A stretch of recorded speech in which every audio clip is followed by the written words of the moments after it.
Hello and welcome to episode 46 of the Ego Chall Podcast. My name is Preston Byers, and as always, I'm joined by my co-host, Justin Binkowski. And on today's episode, we have a lot to talk about. We have the final week of qualifying matches before the third major of the Call of Duty League season. We also are previewing the third major of the Call of Duty League season. We got an update from Jacob Wolf about CDL fees and how much the CDL teams are actually paying for their league slots. And we had some tiebreaker drama, some maybe a little bit of promotion of throwing by the CDL themselves. But before we get to any of that, how are you doing, Bink? I'm doing well. Yankees are winning right now. Avs are winning right now, so it's a good night. It's a good night indeed. It is a hot night in Youngstown, Ohio. It's not great, but this is going to be my life essentially for the next 3 months until the CDL season ends, and we don't have to do the podcast anymore because I'm going to be sweating it out for the rest of the season, I believe. Let's talk about the Jacob Wolf report. So Jacob Wolf, great esports reporter, he posted at the Jacob Wolf report, his Substack. His story was Activision Blizzard is owed approximately $400 million in franchise payments for Overwatch and Call of Duty leagues. Obviously, the Overwatch League, another one of Activision Blizzard's franchise leagues, but because we're a CDL podcast, I think a lot of our fans would only really care about the CDL. And Jacob, he reported, quote, in the Call of Duty League, teams owe an average of $22.5 million each, sources said, after making just the initial payment of the league about $2.5 million prior to the COVID outbreak in 2020. Payment terms for Call of Duty varied, with the franchise price starting at $25 million, as reported by ESPN. And the annual payments for both leagues were deferred in fall 2020 when Activision Blizzard pushed them to fall 2022 as a part of its COVID relief measures for teams, according to the Washington Post and confirmed by the Jacob Wolf report. There's an ongoing discussion how now to potentially put those payments off longer, potentially to early 2024, sources said. Activision Blizzard declined to comment on Friday. So I think that because we've talked about it even somewhat recently about teams putting money into the league and putting resources into their own teams. But now that Jacob is reporting that these teams, so we have 12 CDL teams, and on average, they owe $22.5 million each. That's like a really big number, obviously. What was your reaction to this report? And like, I don't like, I kind of want to get your thoughts on it before we talk about anything else. Yeah, so this isn't necessarily the first time it's been reported that payments were deferred. I think the Washington Post reported on it first. Mm-hmm. I just think this is the first time we've had the actual number. Yeah. So we knew payments were getting deferred, so that's not necessarily surprising, but it is uh, somewhat surprising just how big of a difference it is between how much has been paid versus what is still owed to this point. And my biggest reaction, which might be different than some people's, is that there have been a lot of, memes in the community, whether people are serious when they say it or not, who are like, oh, $300 million league. Oh, this team paid 25 million for this spot to play this game that's broken, like stuff like that. Well, they actually haven't. They've only paid 2.5 million. And I mean, sometimes you pay for what you get, and if people are unhappy with the product of the CDL, that could be, I don't think it really has much of a correlation, but um, it's worth pointing out. And I just think on some level it certainly makes sense to me because of the world climate, everything that's been happening in recent years. But at the same time, for if you're not like Optic and Phase, like we've talked about Paris enough on this podcast, we'll just use them for an example right here. If you're a team that's been really struggling and you've only had to pay $2.5 million so far, this deferred payment, if depending on how long it continues, it could be a way out for them and try and sell the spot. And move on if things continue to not work out for the organization. Yeah, I totally agree with you. Those teams that maybe, especially the non-endemic esports organizations like Paris and Minnesota, like the people coming in to Call of Duty and trying to make a name for themselves, uh, I think they are the most likely to try to want to get out of this. Not saying that Paris or Minnesota would do that, but I think that if you're not a part of this community before, like a Phase or an Optic, and we had Envy before the merger and everything, we had these organizations that had been longstanding members of the Call of Duty community and had fielded teams for years and years. But when those other teams come in and they haven't been a part of it, and they're supposed to invest $25 million, more than $25 million, because the 25 million was just for the franchise slot. Then you have whatever is, whatever you're paying your team, whatever paying your support staff, etc., to like run this organization essentially. But yeah, I agree with you. Like Paris, personally, like we talked about it, is like maybe they don't have, maybe they don't want to invest because they're probably not making a lot of money, because esports organizations, by and large, don't make money. Like they're not profitable, as like almost all of the esports organizations, like at the top end, are reportedly not profitable. But like especially these teams that are supposed to be paying multi-million dollar investment franchise fees, like I don't know how much of an incentive they have to invest further into the league if they don't want to pay $100,000, $200,000 to a Call of Duty player. I kind of understand that, but I also am frustrated as a fan and as someone who covers the league and watches the league and wants it to succeed. But I get frustrated by just the fact that like they're it doesn't seem like these teams are in it for the long haul. And I guess maybe this could be a way out. I'm not sure. Obviously, they would probably need to sell the slot, and then somebody else has to take on the brunt of that, of those franchise fees. But it's a really difficult situation to imagine that we are. This is the third season of the Call of Duty League, and most of these teams have barely made a dent into their franchise fees nearly 3 years in. Yeah, and I mean, I am certainly not a business Yeah. reporter or business expert by any means. So if I say something ignorant, I don't think I will, but if I do, I apologize. But that's always been my approach to this. It might be a little more optimistic than some CDL fans, but I've always had the outlook that this is not something where these teams investing, regardless of deferment, are trying to make a return on investment on $25 million overnight. Mm-hmm. It is something that at least the teams that are in it for the long haul, and you can debate who those teams are, that they're trying to build something here, and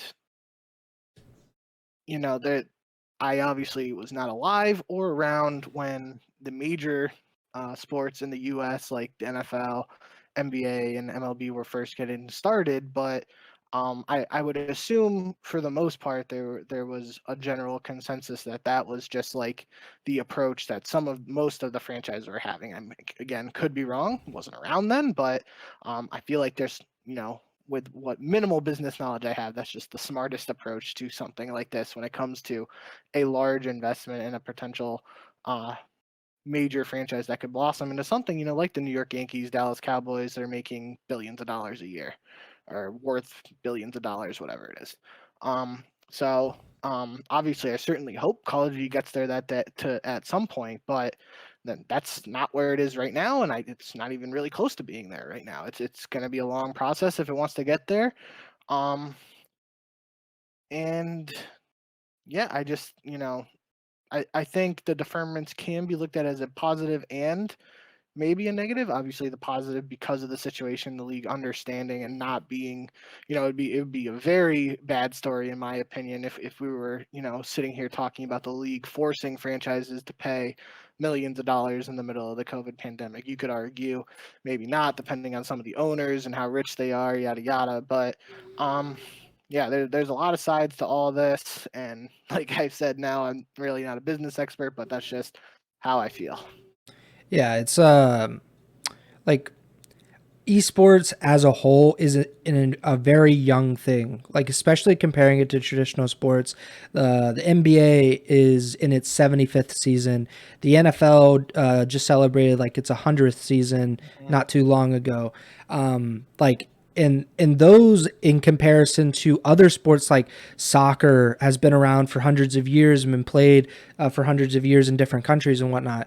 Like these professional sports leagues in America are relatively young, and esports is even younger. Like the CDL popped up in 2019, so 2020 was the first season of the CDL. And a very unfortunate year, obviously, to start your Call of Duty league. But even competitive Call of Duty, like as we know it, like if you want to go back to like the very first Call of Duty game or Call of Duty 2 or something, like it's less than 20 years, probably around 20 years. Like that's nothing in the grand scheme of things. And while I do think it's a ridiculous thing to ask or for teams to put up $25 million to get into a franchise Call of Duty league when Call of Duty has long struggled to like find the momentum to keep viewership, to like really engage the player base and the fan base. While I think that's ridiculous, this is something that everybody agreed to. All these 12 teams, we have different owners now because Boston came in. So like I think personally the fact that Boston came in to the Call of Duty League after the pandemic pretty much shut down everything and online events were the standard. I personally think that Boston coming in and investing into the CDL, maybe they're not paying anything right now, but to like at least vow to pay something down the road. I personally think that's a good sign for Call of Duty. And I think, like you, that if you're starting a franchise league in a place that's never had franchises before, so like competitive Call of Duty was kind of like the Wild Wild West, like most esports communities, where you have all these organizations, there's not a lot of like sanctioning bodies, like nobody's really like keeping these organizations in check to make sure that they're on the up and up. So now we're trusting Activision Blizzard to do that.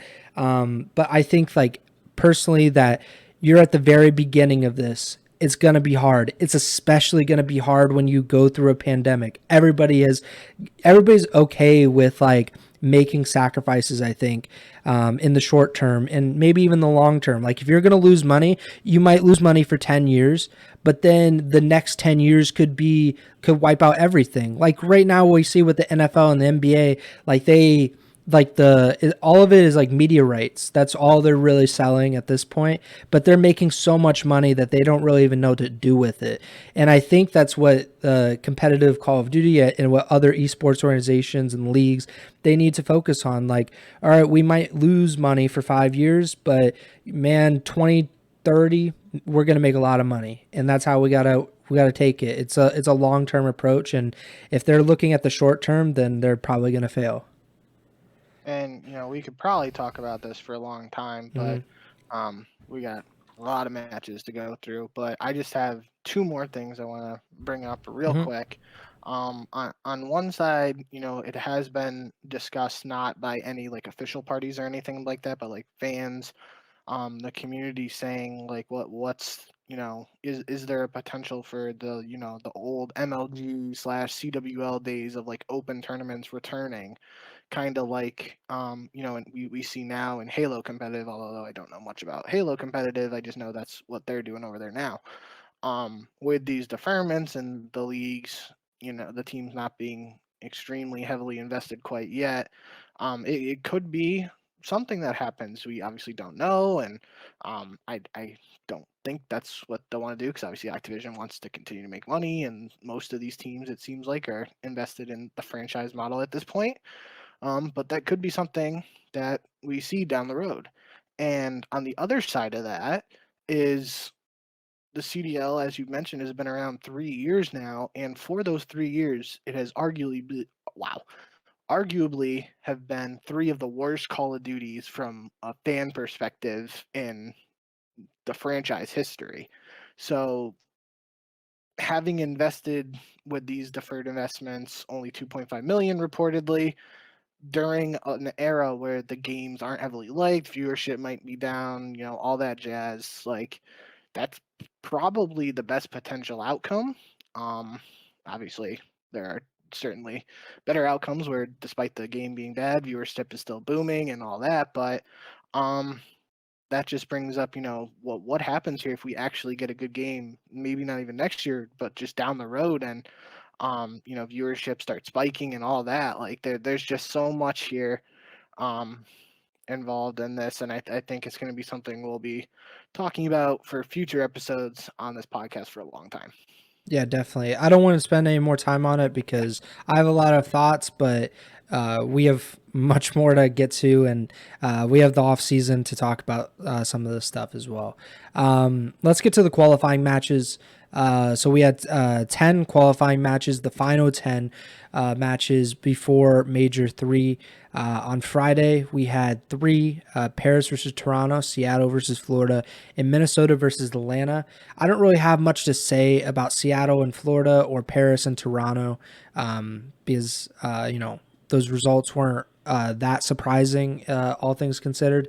But Minnesota versus Atlanta, we both went with FaZe, and Minnesota swept FaZe, which I think I saw someone say that it was the first time that they had been swept, like this lineup for FaZe. Yeah, that's what I saw too. That was the first time the Simpa, BZ, Cell, Arcity's Core 4 has been 3-0'd, Yes. reportedly. So that's a huge deal, and this also was Minnesota's 5th and final win of the qualifying the stage. So they are 5-0, the only 5-0 team, and this is their first set of qualifying matches with this roster.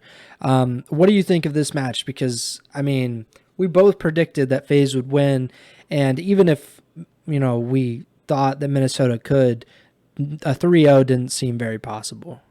No, that's my biggest takeaway is Minnesota were 4-0 coming into this. So if you told me they squeaked out a 3-2 win somehow, I probably wouldn't have been too surprised. I would have been somewhat surprised, but not like over the top surprised. But certainly, in comparison to their performance at their own major in Major 2, where they got knocked out first round, if I'm remembering correctly, it's a pretty big turnaround for them since the addition of Havoc. So they are the only undefeated team coming into the major, if I remember correctly. And they got to prove this wasn't just, online qualifiers and show that it can translate to LAN, because we did see this lineup at the Pro-Am and they didn't make it to the bracket, right? I believe so. Yeah, so that's my biggest takeaway. I want to see more from the squad. Obviously, I feel like this game attaches look better on an AR than a sub. Even though he was playing well with a sub, he's just been playing really well with an AR. So the addition of Havoc frees him up to do that on a more regular basis. And him running around with Standy is a pretty good sub duo. Then you got Priesta, that flex role, which is kind of more not necessarily a huge flex, but regardless of that, I think this is it's a good place for Minnesota to be. Obviously, 5-0 is the best you can do, but they have to translate their play from these qualifiers into results at the upcoming major. This win oh no, go ahead. Sorry. No, you're good. You're good. This win kind of legitimized Minnesota in my mind, because before this, they had beaten Florida, they had beaten LAG, LAT, and Toronto in their first 4 qualifying matches. No offense to those teams, but I'm not really thinking that those wins mean a whole lot. Like not every 4-0 is created equal. Sure. And those 4 wins aren't like the most impressive. It's a great thing to have, but to beat Atlanta on top of that and to sweep them, especially, like, that's very impressive to me. It also makes me kind of doubt or maybe think that Atlanta is not that good. Like, I'm not saying that they're even like the 5th best team. I'm saying that maybe they're not like a championship contender right now, like the way that they're playing. I looked at their 5 matches during this stage. So obviously they got swept by Minnesota in their last game. They beat Boston 3-0. Boston went 1-4 in this stage. They beat LAG 3-1. LAG went 1-4 in this stage. And they beat the New York Subliners, which was their best win of this set of qualifying matches. New York went 3-2 with the same record as Atlanta, but Atlanta also had a 10-8 map count, which is obviously very low for them because they got swept by Minnesota and they lost 3-1 to Optic. I'm not sure what to make of Atlanta. Like, usually for the entirety of the Ego Chall podcast, we've essentially chalked it up to like, all right, I'm going to pick Atlanta because they're the best team.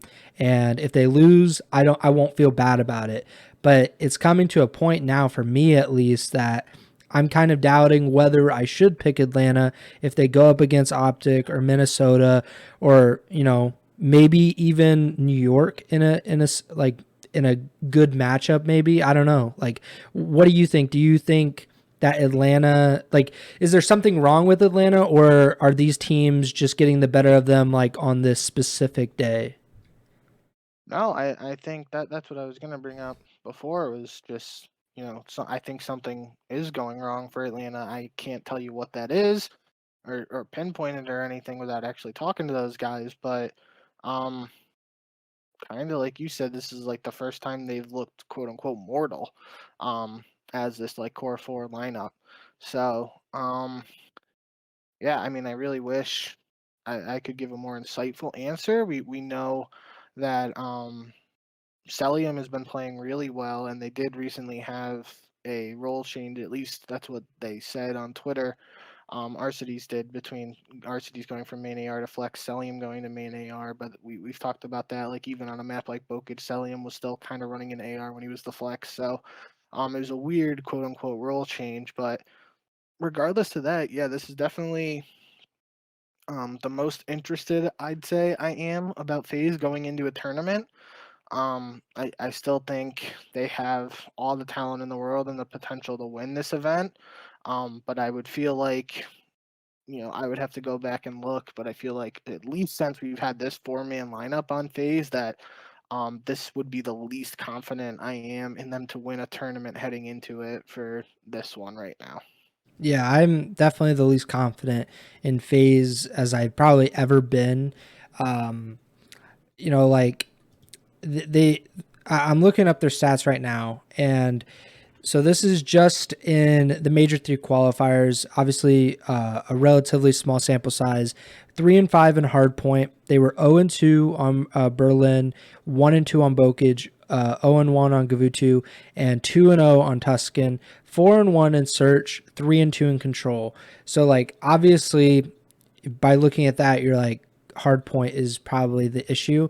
And they've been a really good Hardpoint team this year. They're like, before, not including the kickoff or Pro-Am Classics, or the most recent Major 3 qualifiers, they were 24-10 in Hardpoint, 16-14 in Search, so they were pretty almost 50-50, and 13-9 in Control. So like that, the Hardpoint, I guess, is the big difference now, but I'm not sure like what the difference is. Like, what is making them so much worse at Hardpoint now? And maybe it's the sample size, maybe it'll all even out. Like, once they get on land, things will kind of shift the balance. But to go from 24-10 before the Pro-Am Classic, and now they have a losing record in Hardpoint, and I don't know. I don't know what to make of it. Yep, I really don't either. I'm just excited. Well, I wouldn't say I'm nervous because I'm not really Yeah. an Atlanta fan, but I guess, and I don't think excited is the right word, but I'm looking forward to seeing, win or lose, what we get from FaZe this coming weekend, because I think regardless of the outcome, we're going to have a lot to talk about in terms of what we expect for them throughout the rest of the season, depending on how they perform at this major. Certainly. Paris and Toronto. Toronto swept Paris. No real surprises there, unfortunately, for the Paris is winning champs crew. Seattle beat Florida 3-1, which I don't think that's an upset because I picked Florida, but I'm always ready to be disappointed by Florida. So a 3-1 win for the Surge. Do you have any thoughts on those two matches? Those were the first two matches of the weekend. No, I think we can move on. All right, we had Saturday. We had 4 matches that day. Atlanta versus LAG. So they FaZe bounced back with a 3-1 win over the Gorillas. Toronto finished 2-0 on the week. They beat London 3-1. LAT beat Boston 3-0. And New York, they upset Optic. So this is Optic's first loss with Pro Loot in the roster. The Subliners won 3-1 in the series. I think the Optic series is definitely the one that stuck out to me, because we were talking about, not even like the possibility of Pro Loot staying in the roster, but just like this kind of thought in some fans' heads that Pro Loot could stay on the Optic Texas roster, even if Illy is ready to return, which it doesn't appear that way, at least that we know of. But what did you think of the Subliners beating Optic? Yeah, I think that was the most surprising outcome on this day. Filing through those matchups real quick, um, Atlanta with the bounce back in, like the consecutive matches. They were the last match there on Friday and immediately have to come back into action against LAG, who've had their own issues since winning that major too. But regardless, it was an important win for them to get for seeding purposes. And, we would be probably having a much different attitude towards FaZe if they had lost that match, for example. So that was good to see, I guess, for Atlanta fans. Toronto versus London 3-1. I don't think that was necessarily surprising either. London just hasn't performed necessarily well since Harry has replaced Gizmo in the lineup due to personal reasons and him going back home. And I guess LAT over Boston could have been somewhat surprising, regardless of how you look at it. The fact that it was a 3-0, a little bit interesting, but as you pointed out, Boston did kind of struggle in these online qualifiers this time around. Octane and Envoy both had standout performances individually in game 1 and 2, respectively. So those were interesting matches. But yeah, the Optic New York one definitely stands out. I think most people were expecting Optic to take that one. And, um, there's just Optic only won the control. That's a little surprising. We have talked about, since New York brought in Kismet, I don't have the exact numbers like you might, but it certainly seems like their hard point is much better than earlier in the season when New York was unable to win a hard point whatsoever. And in this matchup against Optic in particular, they win both hard points. They win the search 6-5, and they lose the control, but the map won 250 to 166, not necessarily close. The 3-1 control, it's not overtime, whatever. But a 6-5 in the search and a 250 to 224, those are both close maps. So it was a hard fought series, I just think.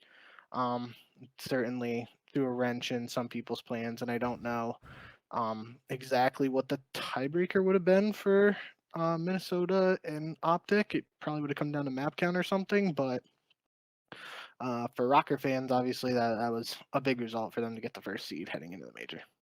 Yeah, so New York is 7-2 in the qualifying matches with Kismet and Hardpoint, so that's pretty good. I'm pretty surprised with this result.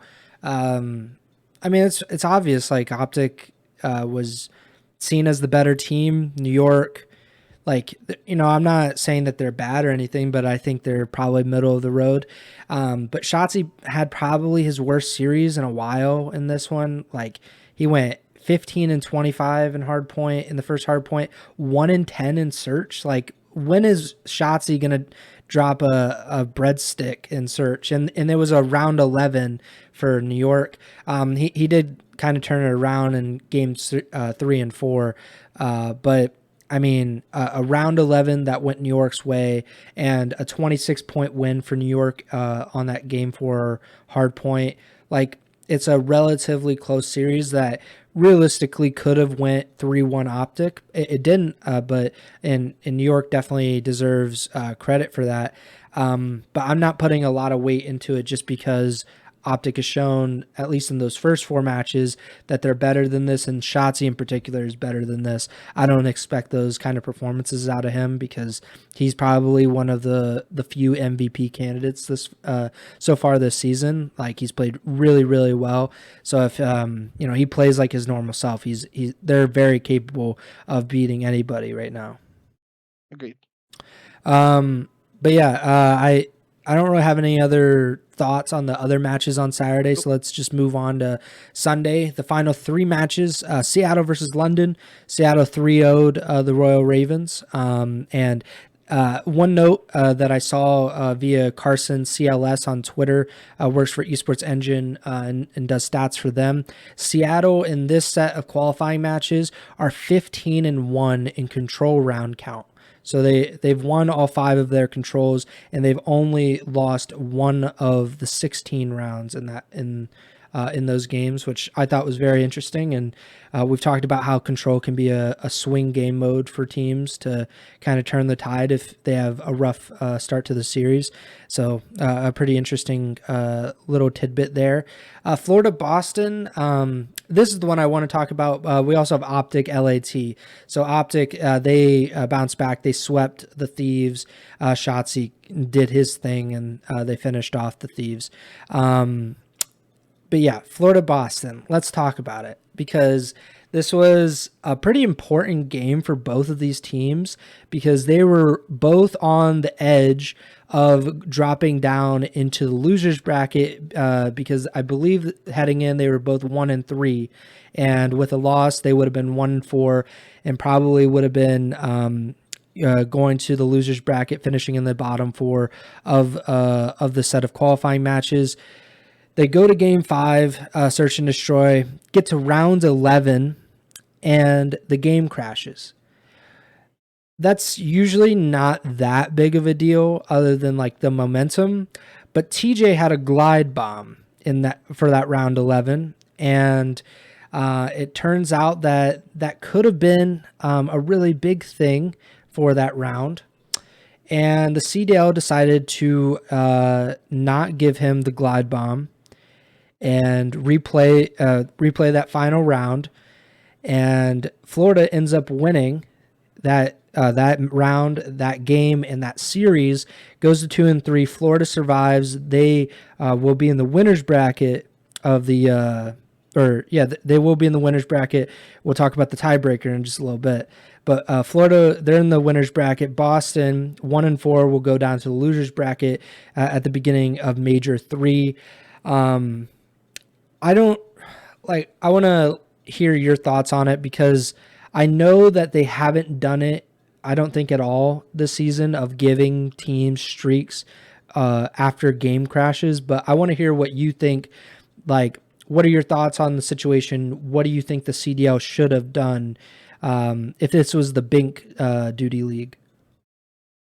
Well,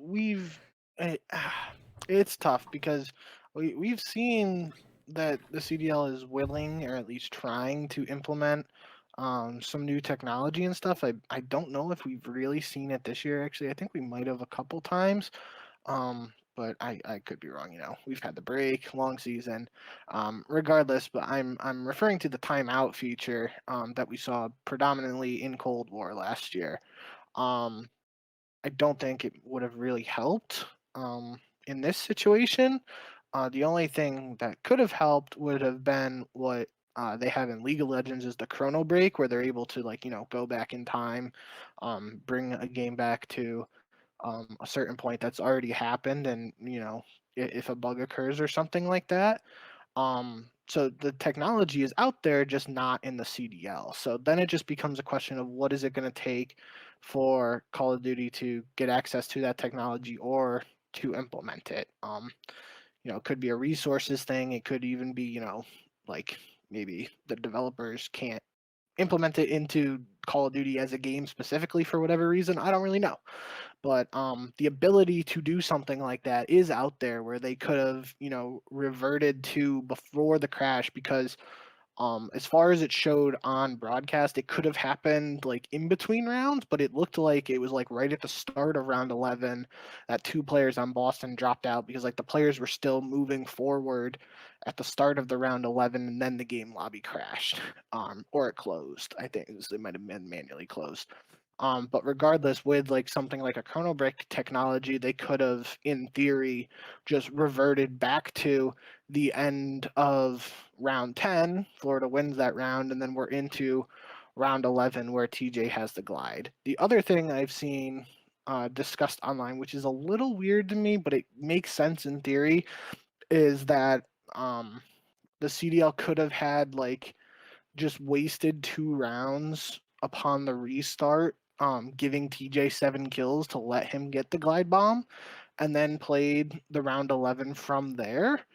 But I feel like that would have been super confusing, and it might not have been confusing to more hardcore fans, but we've already at least heard rumblings that like part of the theory behind the CDL not doing 2 best-of-5 grand finals and doing best-of-9 instead is to try to simplify it for more casual fans. I feel like doing the like, giving 7 free kills or whatever, and then seeing at the restart that it would have been like in theory 2-0 for Boston already when they have to have the graphic up that says it's 5-5 and whatever. Like the numbers might have been confusing for casual fans. I don't know. So I really don't know if there's a perfect solution in that regard. But I do think, if there was a way for Call of Duty to get its own version or a version of that Chrono Break technology that we see in League esports, that would be beneficial, and we would obviously, in theory, avoid situations like this moving forward. Yeah, some kind of feature would be really helpful because I don't know how many times game crashes have happened this year. Dozens of times, like during official matches, probably so many times in practice or in for the challengers guys that are playing online every weekend. Like it probably happens a lot. It would be incredible for everybody if they had that technology and were able to essentially just go back to whenever the game crashed and it's like, all right, we're gonna pick up from right here. That has to be a priority for the devs. Like I know that competitive is not seemingly a huge priority for the developers, but if these teams start having to pay their franchise fees and they're paying toward their 25 million, I think those teams deserve, and the players definitely deserve a chance to not be shafted here. I feel really bad for Boston. It would have been one thing if this happened and Boston won that round and then you're like, okay, at least it didn't play into the result, but it very well may have changed the result of this match. It's very feasible that Boston would have won that round and the match and got out of losers bracket, or started in the winners bracket for Major 3. And I don't think that they'll end up being in the bottom 4 of the CDL come champs time, but I certainly don't want that specific moment in May to have affected them greatly when it comes to August, and that could happen theoretically. But yeah, it's ridiculous. It's 2022. I tweeted about it. It's been nearly a decade since the first champs was held, and that was in I think March 2013. So it's been over 9 years, and we still don't have the technology for this kind of stuff. To just go back in time, just to all right, or just to create a game with a set of circumstances. It could have just been 0-0, but TJ has 7 kills or TJ has a glide bomb. That's it. Start the round. Whoever wins this round, it's over. I don't know. It seems really dumb. And I understand that the CDL themselves are kind of hand-tied by a lot of this because it's not like they're developing the game. They can make suggestions. They can make requests. This is something the Call of Duty fans really want. This is something that could really help us out. But that doesn't mean that Infinity Ward or Treyarch or Sledgehammer, or any of these developing studios will actually listen to them. So I think it's frustrating for them. I'm sure it is. But in this specific scenario, if you have to make maybe they don't want to, but if you had to make an exception, I think this would have been it. Just do the 7 kills. Let make Florida run down mid and let TJ pick up 7 kills and then start round 3 with him with a glide bomb and then just play it normally or whatever. I'm really disappointed in this because I don't want this to, like, this was probably, this and the tiebreaker were the things that people were talking about, and those are not the things that you want people talking about when you're coming out of your final CDL weekend before a major. We have a surprise squid appearance. Our junior Ego Chall correspondent making an appearance. The only thing I was going to bring up, and think we can move on after that, is that although the glide bomb is arguably the best streak in Vanguard, just due to a lack of viable streaks from a competitive standpoint, it is not a tactical nuke. It is not a guaranteed round win. It is very easy to call in a glide bomb and not get any kills from it, and potentially any information if the other team is aware of it and has cold-blooded on. The one situation that stands out to me, I don't remember, it might have been at Major 2, but there was an S&D where Florida was playing on Berlin against Optic. They won the S&D 6-1. Skies dropped 10 plus kills. I don't remember the final number, but the only round that Florida lost was the round where Skies used the glide bomb because everybody on Optic, they knew he had the glide. They all had cold-blooded on. So Skies calls in the glide bomb, is a sitting duck, has no information for his teammates, and then somebody on Florida dies, they're at a man disadvantage, and Optic is able to win that round despite the streak usage. So I do think it is important to note that although long-term and certainly even short-term, that a feature to allow for mistakes and bugs, whatever, to be fixed in real time is extremely important. In this scenario, the glide bomb wasn't like an auto win for Boston in any sense. Like, it's very feasible that Florida knew TJ had a glide and could have had cold-blooded on, and then TJ calls it in beginning around 11, gets no information. Also, due to it being on Berlin, the A bomb site is like completely inside, so if Florida knows he has the glide bomb, they could have just went to A, and that also neutralizes the glide bomb to, as far as I can recall. To most extent, it would be extremely hard if everybody on Florida was inside for TJ to get a kill with it.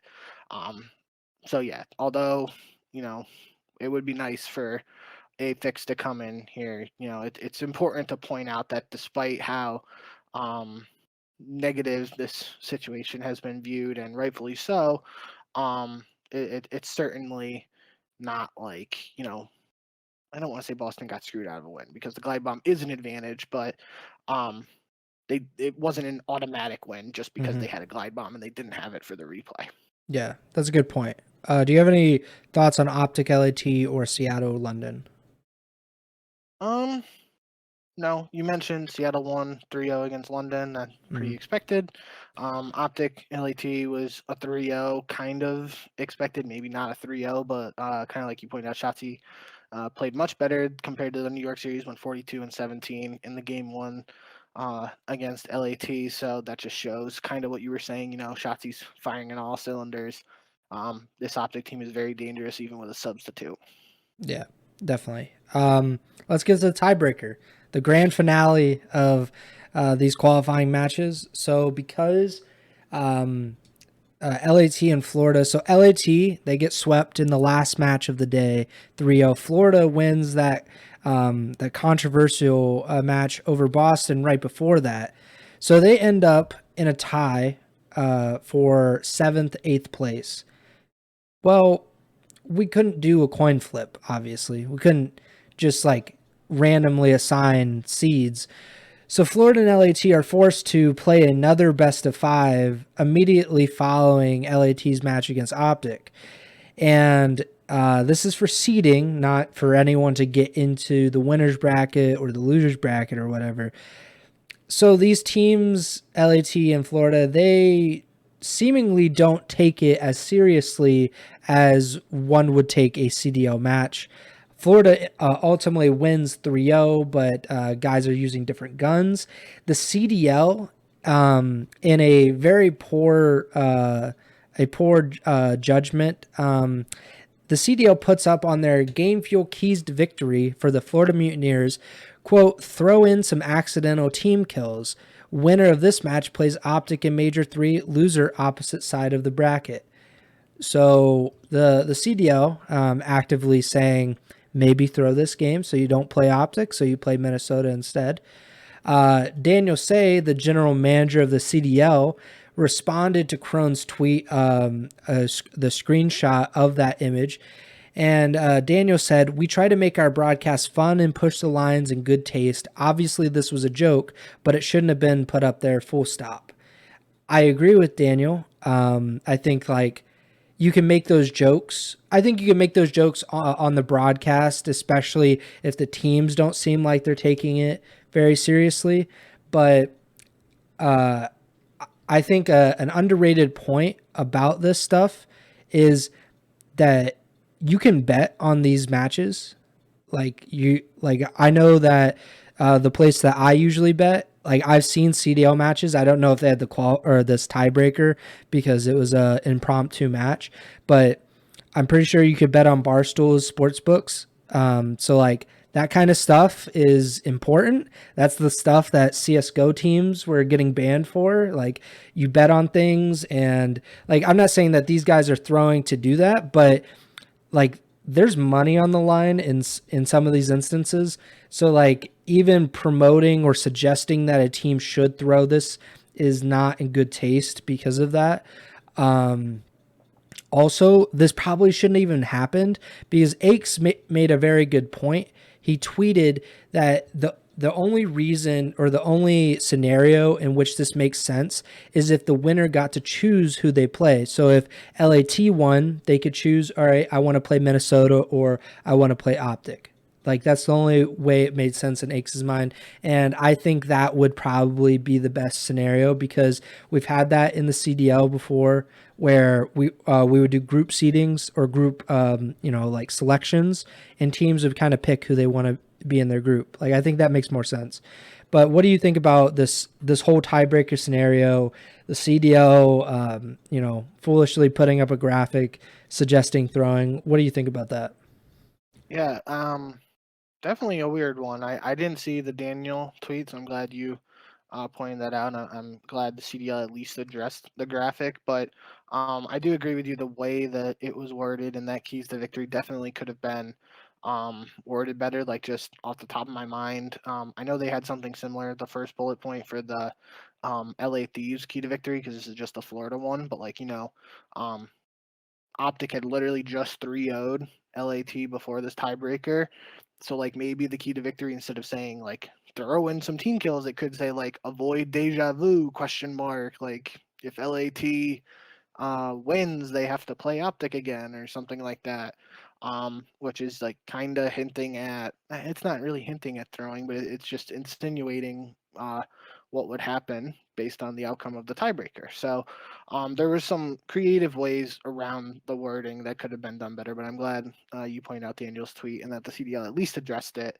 Um, but yeah, regardless of all that, it's just a very weird situation, and um, I don't want to say it was apparent that LAT was throwing. I don't think that's fair to say at all, just because like you pointed out, like weird. The Tommy gun is a gun we've seen recently used in official matches by guys like Temp. I can't think of some other names off the top of my head, but it actually has been seen some minor use on specific maps.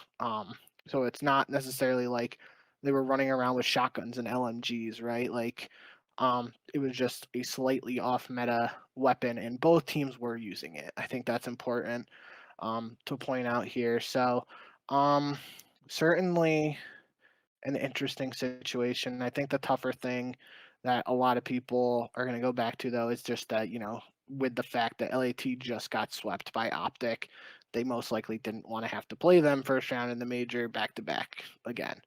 But the craziest part about that to me is that, in theory, if these teams, we're not saying they were purposely throwing, but if they were, that would mean they're uh, potentially trying not to play an Optic team with a sub. It's not even Optic at full strength potentially. That's kind of crazy to me. And I think Nameless was actually tweeting out a lot of stuff about how he would feel if he was on Minnesota.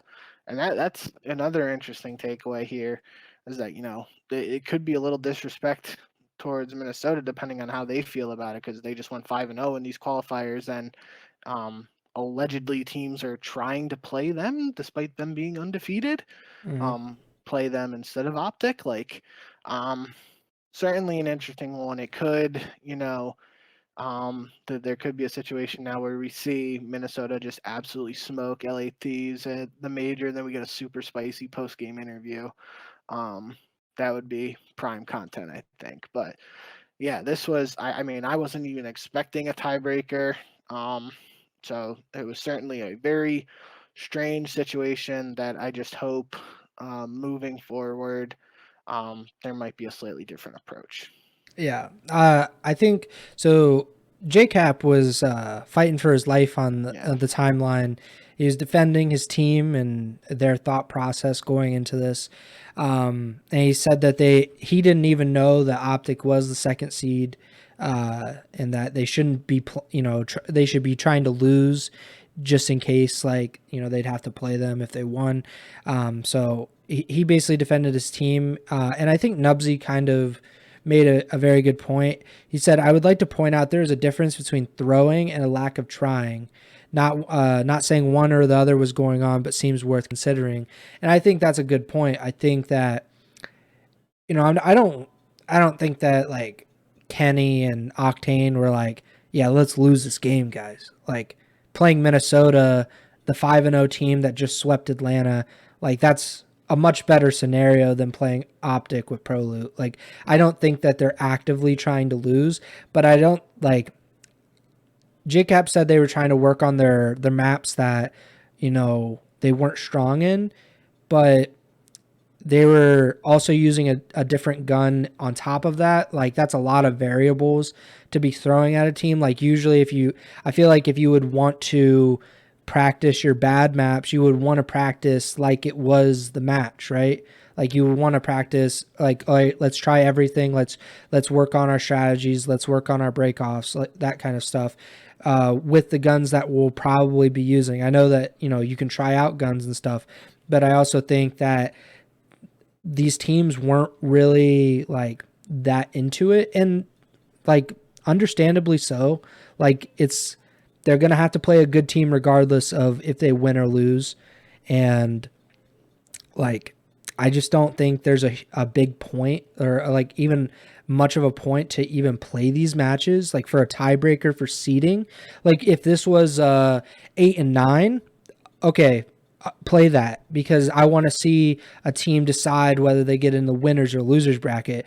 But 7, 8 seed, so they play either the first or second best team. I don't think there's much of a need for that. Like if the teams can coin flip or whatever, maybe the quickest victories, I don't even know. Like I just don't think that this match should have been played, because it opened up this can of worms of like whether a team should be throwing or not trying their best to win an actual CDL match. So Agreed. Yeah, I'm not really sure. Maybe down the road the CDL will have a different plan of attack, and they'll do something different to make sure that these kinds of matches where it's only seeding and there's no like actual real advantage to the matches, maybe they'll get rid of them. Maybe that's something that they'll do down the road. Let's talk about the major though. We've spent enough time talking about these qualifying matches, but they were qualifying or trying to get these seeds for the third major of the Call of Duty League season, which will take place in Toronto, which will be the first international CDL event, if I'm not mistaken, right? London. Well, London home series, Yeah. yeah. So the first one in 2 years, let's say. First one in Canada. This is the Toronto Ultras major. They will be hosting this one. In the winners bracket, we have the top 8 teams from these qualifying matches. So the number 1 seed Minnesota Rocker will play the LA Thieves. The Toronto Ultra will play Atlanta FaZe. Optic Texas against the Florida Mutineers, and the Seattle Surge versus the New York Subliners. And in the losers bracket, we have the bottom 4 teams, the Boston Breach, Paris Legion, LA Gorillas, and London Royal Ravens. They will each play the losers of the first round of winners bracket matches. I don't think we need to go through the whole bracket because it's kind of overplayed, but what are you most excited about for this major? What are you looking forward to? And give me your winner. Who do you think's coming out on top in the Toronto Ultra Major 3? Well, for starters, I think the winner of this is the most ambiguous it's been all season, certainly, and arguably even like potentially in the history of the CDL, at least last 2 years. Maybe you go back to MW, there might have been a time where you had, like Florida, Atlanta, and Dallas all winning those home series, a little different format, all that. But yeah, I mean, you have Minnesota sitting at 5-0 here in the qualifiers coming into the event. Optic has looked strong, but again, they have a sub, and then you always got to respect Atlanta. So that's interesting. And on the other side, there the home team has won 50% of the majors this year. So Optic won their opening major, and then Minnesota got last place at theirs. So Toronto certainly, in my eyes, going to be looking for something in between. But who knows? It would be pretty cool for the home crowd probably to see Toronto lift a trophy, especially with their roller coaster of a season so far. But I think that's, in my eyes, the most interesting first round matchup is Ultra versus FaZe.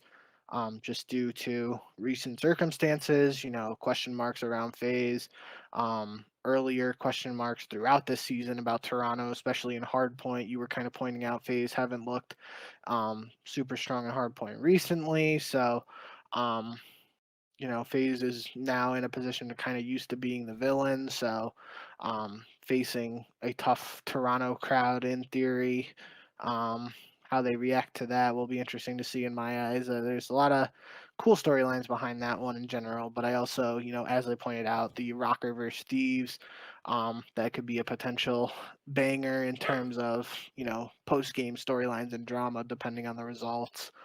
And then, it might be the least, of the 4 first round matchups, Surge versus Subliners from like a viewership standpoint. It might have the lowest viewership of those 4 matchups because, Rocker versus Thieves, they have the Thieves boost there a little bit. FaZe, Ultra FaZe gets good viewership, and then Optic, obviously Optic gets the best viewership. So Surge Subliners on paper might be like the lowest viewed matchup on the first round of winners bracket, but it could, in theory, be like the most coin toss of a matchup in my eyes. I could see either team taking that one. Yeah, I I think Minnesota beating the Thieves is like I see that happening, obviously, and I think FaZe will beat Ultra, but Ultra's looked better in hardpoint recently. Atlanta hasn't been looking as strong recently in that game mode, so maybe that is a toss-up. And like you mentioned, who knows how the crowd will play a factor, at least for the viewers at home. It'll probably be crazy to have the home team against one of the best teams, the defending world champions. I think that'll be a really cool sight to see. I'm not sure how much it'll play into the result, but I'm very much excited for that match. Optic Mutineers, you never know what you're going to get with Florida. They could 3-0 Optic. They could get run off the stage by Optic as well. And Surge Subliners, I have really no idea what to expect out of that because Subliners were pretty bad for most of the season so far, but they've kind of turned things around recently.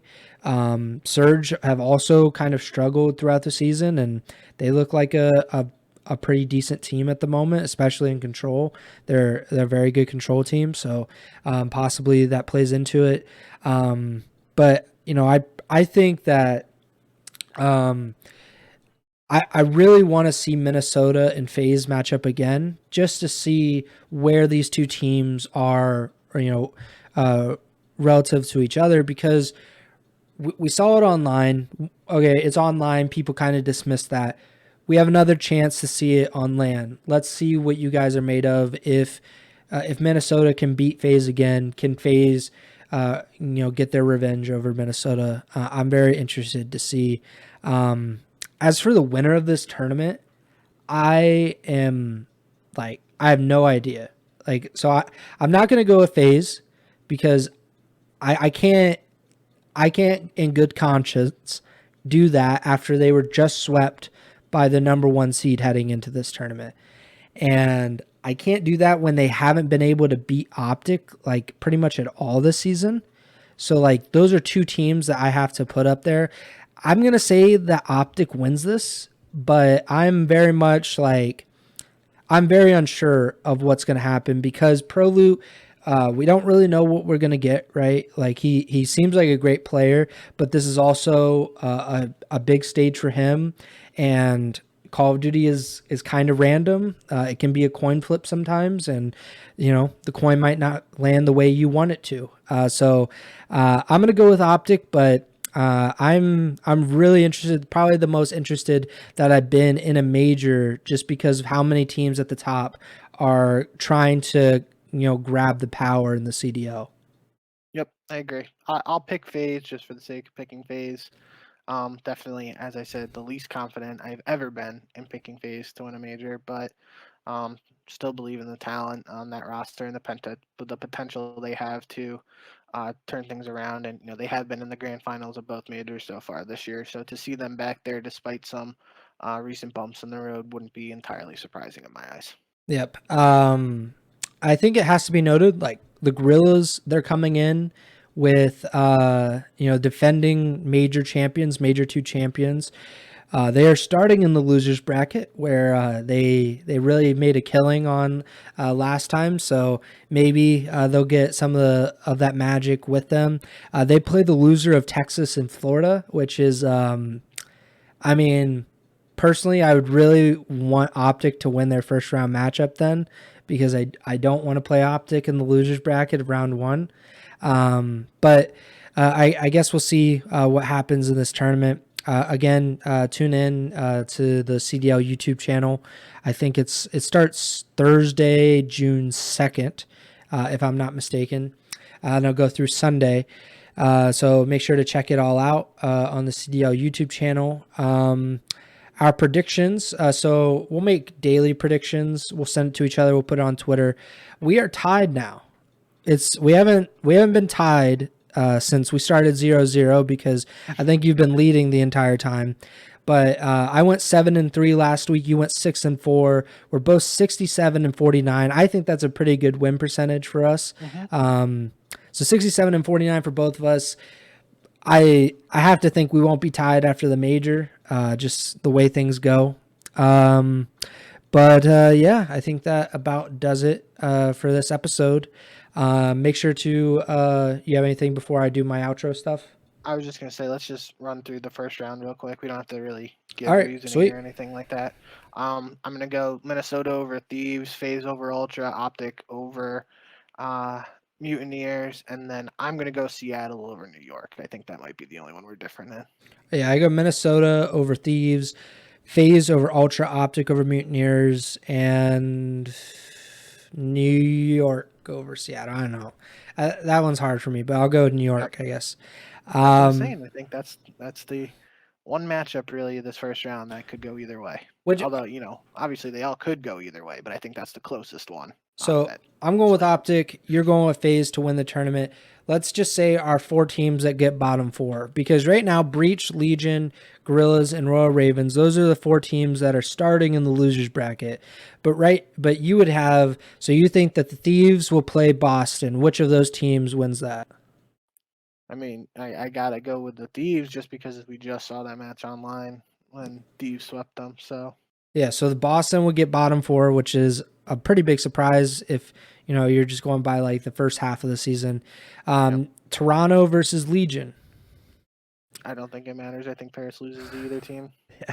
Well, yeah, I definitely think they lose if it's Atlanta. I agree with you. So we would both think that Florida would play the Gorillas. Yeah, I think Florida takes that. And London versus, so in your scenario, it would be New York. All right. I don't think it matters here either. I think London. I think all four of these teams, just based on current performances, you got to expect those would be the four teams to bow out first. The only one that I am not as confident on is Florida LAG because Okay. I could realistically see LAG beating Florida in a best of five. But yeah, I think that in most scenarios, like these bottom four teams are like at right now, like the way that they're currently performing, they're the four worst teams. Yeah, I feel like we just saw Florida versus LAG. I'm trying to go back. Yeah, on May 20th, that might have been the first match or second match with Gunless back in the lineup for LAG. Not 100%, but Florida beat them 3-1. LAG won the search 6-5, and Florida won the respawns. Yeah. Oh, one thing what we didn't mention, LAT, I believe they went 3-0. Like they either won 3-0 or lost in 3-0 in every I single saw match. that, yeah. So, That's kind of funny. including their tiebreaker. So it's I don't know. Like they're they're not Best. having they're not having a good time, I guess. But yeah, that does it for the show. CDL Major 3 starts on Thursday, goes through Sunday. Make sure to subscribe or like or follow the podcast on whatever platform you're listening on. We're on Apple, Spotify, Google Podcasts, whatever.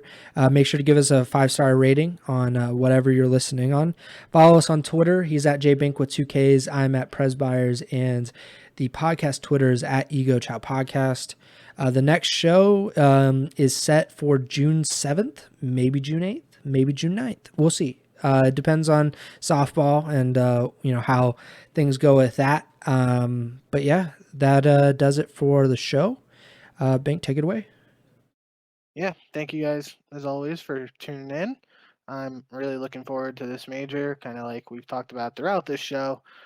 Think a handful of teams have a legitimate shot to take the tournament, so we should be set for a good round of matchup, or just some good Call of Duty action over there. End of this week. So I'm looking forward to that. If for whatever reason you guys aren't able to tune to the matches, you can check out esports.com. We'll be covering the event, just thoroughly on there. So, for whatever reason you can't watch, head over there. You can catch some quick recaps and whatnot on the results. And yeah, hope you guys enjoyed. And as always, remember to send the chow.